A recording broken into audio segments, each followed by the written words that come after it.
Apa artinya hidup? Kalau mata jarang melihat wajah orang tua, prinsip kita tekankan dalam diri kita, tidak akan pulang kampung sebelum sukses. Sukses nggak sukses ada mata tua yang menanti kita. Temui mereka. Hidup ini bukan masalah sukses atau nggak sukses, bukan itu permasalahannya. Bisa nggak menjadi orang yang bermanfaat buat banyak orang gitu loh? Karena bahasa Nabi kan khairun nas anfa'uhum linnas. Sebaik-baik manusia itu Nabi nggak bicara dunianya, bicara manfaatnya. Makanya kalau dibilang nggak akan pernah terkalahkan sampai kapanpun jasa orang tua, karena manfaatnya dia buat kita. Ya Allah, bahkan seorang pemuda datang kepada Abdullah bin Umar bercerita tentang dia menggendong ibunya dari negeri Yaman. Kebayang gak tuh Yaman Mekah? Pesawat saja 2 jam lebih itu. Dia gendong ibunya sampai dia tawaf 2 kali di Ka'bah. Ketemu sama Abdullah bin Umar, dia tanya, wahai sahabat Rasul Abdullah bin Umar, aku telah menggendong ibuku dari negeri Yaman sampai ke Ka'bah dan aku tawaf. Sudahkah aku membayar jasanya?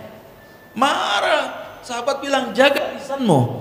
Bahkan satu hempasan napas pun ketika melahirkanmu gitu belum terbayar. Masya Allah. Bagaimana kau bisa bicara jasa sama orang tuamu? Ini media yang Allah berikan kepada kamu untuk menjadi sukses dunia akhirat. Wajar kalau Nabi mengatakan rogi ma'anfu, rogi ma'anfu, rogi ma'anfu, rugi kata Rasulullah. Man ya Rasulullah, siapa yang kau katakan rugi? Orang yang memiliki orang tua di atas dunianya dalam kehidupan ini tapi nggak bisa masuk surga, rugi. Subhanallah. Apalagi kalau sampai levelnya mencela, mencaci maki.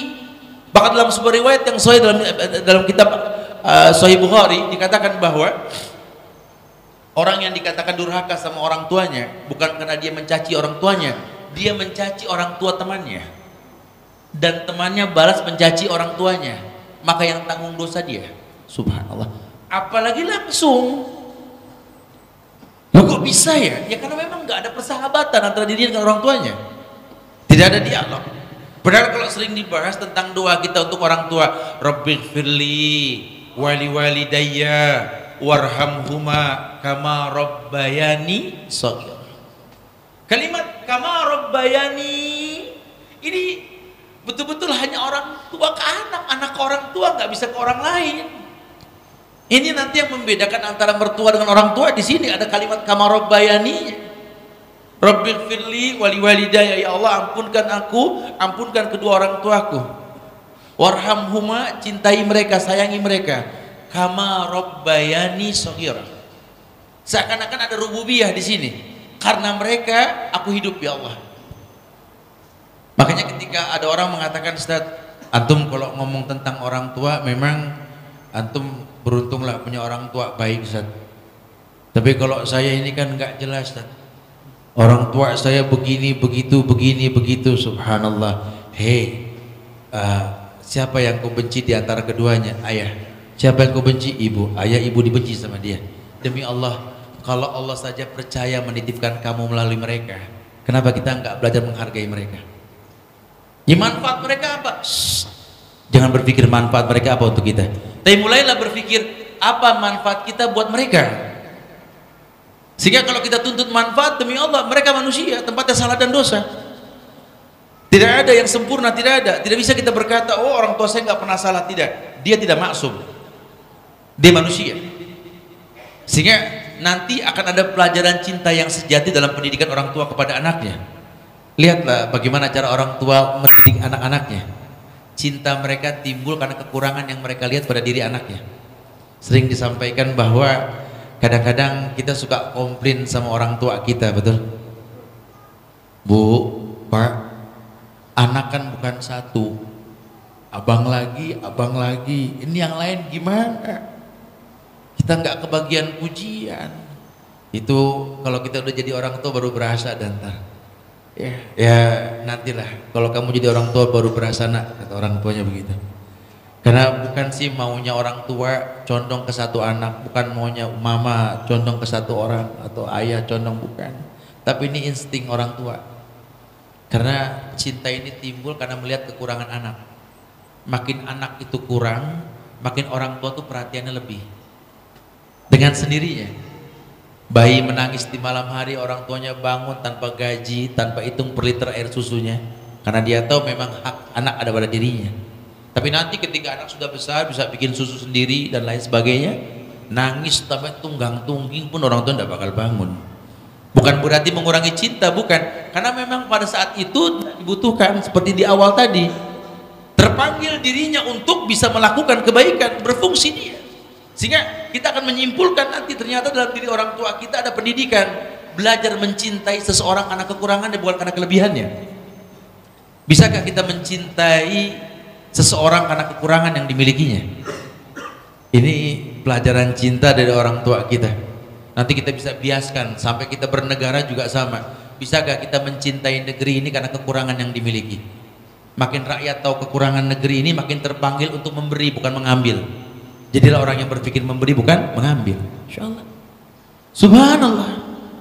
Bagaimana kita bisa mencela mereka sementara murka Allah di dalam murka mereka? Tidak ada kebaikan. Allah janjikan jutaan kemuliaan di atas muka bumi ini kalau ridho dimiliki. Makanya dikatakan wabil walidaini ihsana. Coba berbuat baiklah kepada kedua orang tua kita, dia tahu atau dia tidak tahu. Seorang pemuda datang ke Rasulullah, ya Rasulullah, izinkan aku berzina ya Rasulullah. Apa kata Rasulullah? Sholaita ya akhi, sudah sholat belum? Lama, salli, sholat dulu sana. Pantesan, lawang belum sholat dia pasti ngayat, enggak dah. Habis sholat dia datang lagi, ya Rasulullah, izinkan aku berzina ya Rasulullah. Sahabat dengar kayak begini nafsu aja pengen potong kepala. Ya gimana sih ngomong ke Rasul begitu, kan tidak sopan. Tapi kata Nabi apa? Senyum Nabi sambil mengatakan, begini wahai anak muda, bagaimana menurutmu kalau kakek nenekmu berzina? Malulah sebagai cucu. Bagaimana menurutmu kalau ayah ibumu berzina? Malulah sebagai anak. Nanti kelak anak cucumu pun akan malu kalau kau melakukannya. Subhanallah. Diajar berbuat ihsan. Kenapa? Karena sejarah yang kita buat ini kasus yang berulang. Ya, kalau kita nggak bertobat dari masa lalu, kita akan berulang. Nah, keburukan yang kita perbuat akan mendatangkan keburukan yang akan datang. Sampai Rasulullah SAW saja haramkan memberi susu pada anak kita dari seorang wanita yang bodoh, seorang wanita yang banyak berbuat maksiat, karena nanti akan ada ikatan yang kuat. Ini kebaikan keburukan yang kita lakukan pun sama. Suruh berbuat ihsan. Wabil walidaini ihsan. Imma yablughanna indakal kibaru ahaduhuma aw kilahuma fala taqul lahumā uff. Baik salah satu di antara mereka sudah tua ataupun tidak, atau keduanya sudah tua, renta, fala taqul lahumā uff. Jangan berkata uff. Uff itu dalam bahasa Arab tuh kayak orang ambil napas. Gitu. Subhan, tolong ambilin minum dong. Iya, tuh uff tuh. Ya masih ada. Iya, tapi gitu loh. Ini haram. Fala taqul lahum uff. Jangan pernah berkata uff. Subhanallah. Apalagi kalau sampai mencela mencaci. Abang berkata ah saja jangan. Ini gimana orang bisa menghayalkan sebuah kemuliaan sementara hal begini diremehkan? Ya nggak akan pernah bisa. Kita menghayalkan seorang pemimpin di negeri ini, tapi hubungan dia sama orang tuanya buruk. Kemudian apa yang kita hayalkan? Kita berharap pada sebuah generasi muda untuk membangun negerinya, sementara generasi muda hubungan dengan orang tuanya rusak. Ya ilahi Rabbi subhanallah. Tidak akan pernah ada kebaikan yang datang dalam kehidupan. Karena kalau sudah levelnya ihsan, ya ini sudah level tertinggi. Anta'budallaha ka'annaka tara fa in lam takun tara walakin Allah yarak. Ibadah yang kau lakukan seakan-akan kau melihat Allah. Jadi baktimu sama orang tuamu ini udah bukan pamrih lagi. Ya. Demi Allah, kalau perlu dia khususkan penampilan dirinya the best buat orang tuanya, bukan buat orang lain. Karena kadang-kadang ya Allah, orang tua kita ini makin hari makin kayak anak kecil, bukan makin kayak orang dewasa. Tingkat kecemburuannya tinggi sekali loh. Kita menggandeng tangan istri kita, senyum-senyum berdua ketemu sama orang tua, itu jangan kita pikir dia senang lihat kita akur. Selesai salam, kita balik badan, kita tinggalkan dia. Balik dulu mah ya, Pak. Kita gandeng tangan istri. Itu mereka melihat tangan mereka yang keriput. Ya Allah, sudah berapa lama tangan ini nggak digandeng seperti itu? Cemburu mereka. Anak bingung, Ustaz. Orang tua anak kayaknya sama bini anak nggak mau nengok, Ustaz. Salah. Ente ya bikin dia ngiri, betul. Dulu ingat gak waktu kamu kecil? Kamu menangis kalau nggak megang tangan orang tuamu. Sekarang orang tuamu seperti anak kecil. Dia juga merengek pengen pegang tangan anaknya. Pernah gak kamu peduli untuk mengambil tangan tua yang gemetar yang dimilikinya? Atau mungkin sesekali cobalah nikmati wangi kulit tangan orang tua kita, coba. Yang nggak membutuhkan wangi-wangian khusus lah kalau orang tua, paling cuma 2, kalau nggak minyak kayu putih caplang, betul, udah sedap betul. Ini bukan main-main loh. Kita bercanda dengan anak-anak kita, ketawa geli cekak-cekik dengan pasangan hidup kita, ya Allah, seperti diiris hati mereka. Karena dia juga pernah bercanda sama kita, kita nggak pernah bercanda lagi sama mereka, betul? Cuma mungkin cara perhatian mereka ke kita bukan mereka yang dulu. Wallahi, ibumu, ayahmu bukan ibu ayahmu yang 20 tahun yang lalu. Daya ingatnya sudah nggak seperti dulu, ya. Tapi hatinya nggak pernah berubah.